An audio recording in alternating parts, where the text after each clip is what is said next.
ಹೇಳ್ತಾರೆ. ಇವು ಆಗಬೇಕಪ್ಪ, ಯಾಕೆ ಒಂದು ಎರಡು ಅಲ್ಲ, ಹೋಗ್ಬಿಡಪ್ಪ, ಏನೋ ಒಂದೆರಡು ಆಗಿದಾವೆ, ದುರಂತ ಆಗಿರ್ಬೇಕು ಪಾಪ, ಅಗಣಿತ ಘಟನೆ ಆಗಿದಾವೆ ಅಂತ ಅನ್ಬೋದು ನಾವು. ಇದೇನು ಇದು ಹಂಗೆ ಒಂದರಿಂದ ಒಂದು.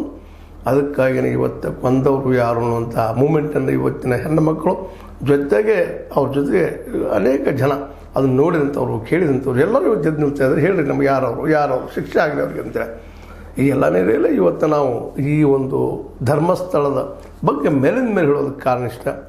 ಅದು ಸತ್ವರೆಗೆ ಬಂದ ತಪ್ಪಿದ ಶಿಕ್ಷೆ ಆದಾಗ ಹೌದು ನಮ್ಮಲ್ಲಿ ಒಂದು ಸಂವಿಧಾನ ಅದ, ಇಲ್ಲೂ ಒಂದು ಕಾನೂನು ಅದ. ಆಗ ನೆಲದ ಕಾನೂನಿಗೆ ಈ ಪವರ್ ಅದ. ಇಂಥ ಕಳ್ಳರು ಹಿಡಿಯುವಂಥ, ತಿಮಿಂಗರು ಹಿಡಿಯುವಂಥ ಪಾಪ ಚೋಟ ಮೋಟ ಹಿಡಿತಾರೆ ಹೋಗ್ತಿರಲಿಲ್ಲ. ಬ್ರೆಡ್ ಕದ್ದವ್ರನ್ನೋ ಮತ್ತೇನು ಮಾಡಿದವ್ರನ್ನೋ 10 ರೂಪಾಯಿಗೆ ಪಿಕ್ ಪಾಯಿಂಟ್ ಮಾಡಿದವ್ರನ್ನ ಹಿಡಿದು ಶಿಕ್ಷೆ ಕೊಡ್ತಾರೆ, ಬಡಿತಾರೆ ಸಾಕಷ್ಟು.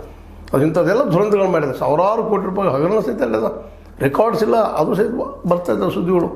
ಹುಂಡಿಗೆ, ಧರ್ಮಸ್ಥಳದ ಹುಂಡಿಗೆ ಬಿದ್ದಂಥ ರೊಕ್ಕದ ರೆಕಾರ್ಡ್ ಇಲ್ಲ. ಇವೆಲ್ಲವೂ ನಾವು ಗಮನಿಸಬೇಕಾಗಿದೆ. ಇವತ್ತು ಅವೆಲ್ಲವೂ ಇವತ್ತು ಆಗುವಂಥದ್ದು ಅನಿವಾರ್ಯ ಆಗ್ಯದ.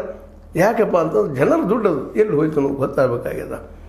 ಎಲ್ಲ ನೆಲೆಗಟ್ಟಿನಲ್ಲೇ ಧರ್ಮಸ್ಥಳದ ಬಗ್ಗೆ ಇಲ್ಲಿ ಯಾರಿಗೂ ಮತ್ತು ಕೊನೆದಾಗ ಹೇಳುವಂಥದ್ದು, ಇಲ್ಲಿ ಯಾರೂ ನಗರ ನಕ್ಸಳಿಸಿಲ್ಲ. ಇಲ್ಲಿದ್ದವರೆಲ್ಲ ಹಿಂದುತ್ವವಾದಿಗಳ ನಾಯಕರಣ, ತಿಮ್ಮರೋಡಿ ಆಗಲಿ, ಮಟ್ಟನವರಾಗಲಿ, ಅದು ಹಿಂದುಳಿದವರಾಗಲಿ, ಅದರಲ್ಲೂ ಭೂಮಿಯ ಹಗರಣಗಳನ್ನು ತೊಗೊಂಡು ಬೆನ್ನತ್ತಿದಂತಹ ಸೋಮನಾಥ್ ನಾಯಕರಾಗಿರ್ಬೋದು, ಮತ್ತು ರಂಜನ್ ರಾವ್ ಅವರಂಥವ್ರಾಗಿರ್ಬೋದು, ಇವರೆಲ್ಲರೂ ಅವ್ರು ಫ್ರೆಂಡ್ಸ್, ಅತ್ಯಂತ ಆತ್ಮೀಯರು ಹೆಗ್ಗಡೆಯವರಿಗೆ.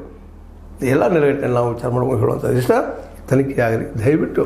ಅವ್ರು ಇಲ್ಲ ಅಂದರೆ ಭಾಳ ಸಂತೋಷ. ಹೆಗ್ಗಡೆ ನಾವೆಲ್ಲರೂ ಹೋಗಿ ತಪ್ಪಾಯ್ತಪ್ಪ ಅಂತ ಹೇಳ್ಕೊಳ್ಳೋಣ, ತಪ್ಪು ಕಾಣಿಕೆಯನ್ನು ಕೊಡೋಣ, ಆ ಮಾತು ಬೇರೆ.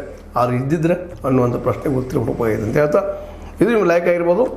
ಲೈಕ್ ಮಾಡಿ, ಶೇರ್ ಮಾಡಿ, ಕಮೆಂಟ್ ಮಾಡಿ, ಜೊತೆ ಸಬ್ಸ್ಕ್ರೈಬ್ ಮಾಡಿ. 60 ನ್ಯೂಸ್ ಅರ್ಥ ತಿಳಿಸಿದ್ರೆ ಸತ್ಯದ ಕೈಗಂಡಿ ವಂದನೆಗಳು.